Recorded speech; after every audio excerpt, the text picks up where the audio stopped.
let's quickly jump to the lead vocal, and I want to break down and explain some of the effects and how they relate to the dry signal and how we can get it to sit in a way where it can still be competitive and you still have the effects and they're still understandable, but they're still there. I want to kind of explain maybe a little bit of philosophy that I have regarding that I think might be helpful.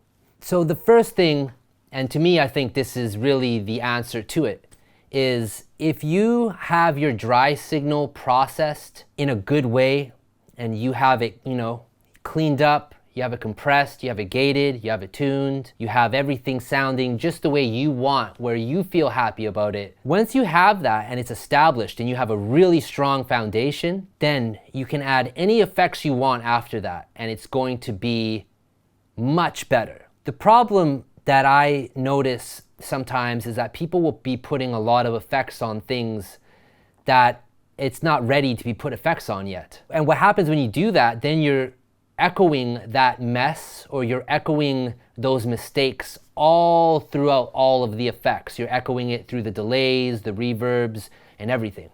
So you have to make sure that your dry signal is perfect.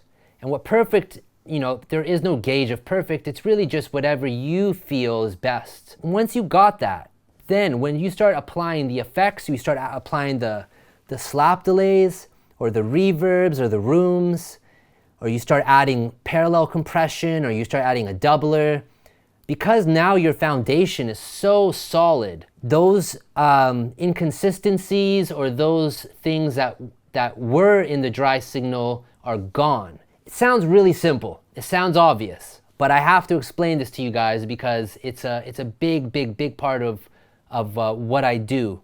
You have to get the source sound to be dialed. Start with that. Don't start adding crazy stuff. Like, just get the dry signal right, then start messing with everything else. Now, the second tip I can share that is helpful is when you're dialing effects.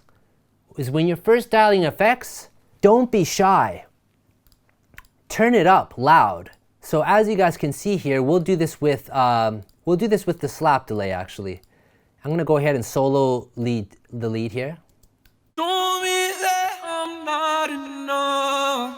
So when I'm working on this slap delay, I'm not working at it this low.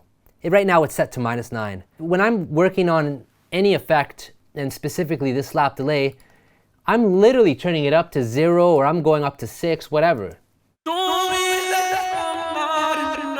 I want to hear exactly what it's doing. Now, if you have things dialed in, and so in regards to this slap delay, the timing of it, the way it sounds, the saturation, the feedback of it, it's perfect. I probably spent a lot of time dialing in these settings. These weren't fast settings I threw in. These settings were from time of listening to the record, hearing, okay, that slap delay feedback might be a little long, let's shorten it a little bit. So these records, although it's easy for me to show you guys all of this and we can walk through this in very fast timing, working on this record, it takes time. You're listening to this record out in your car, or your system, and my ears are listening for everything. I'm listening for literally everything. Now, specifically for this slap delay now, I have it loud. You can see if we start to increase the feedback,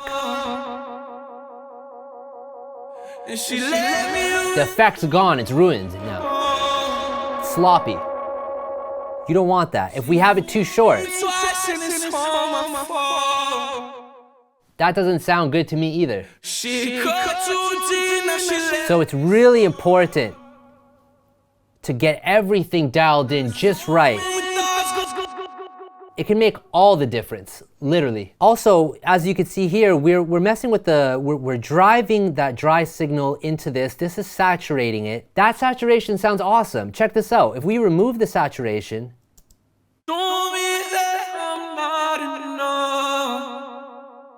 it just sounds really clean. Check it out when we drive it.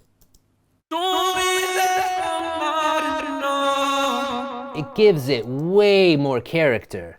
That's what we want, I don't want to make boring records that just sound clean, and I want to make records that have personality, that have character.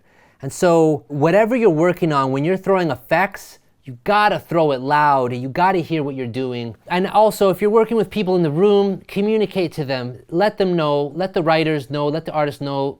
Let them know, like, hey, listen, the effect is really loud right now. I'm just doing that to dial it in. Because if you try dialing this in at a low volume, it's gonna be really hard. You're gonna have a hard time hearing what's actually going on.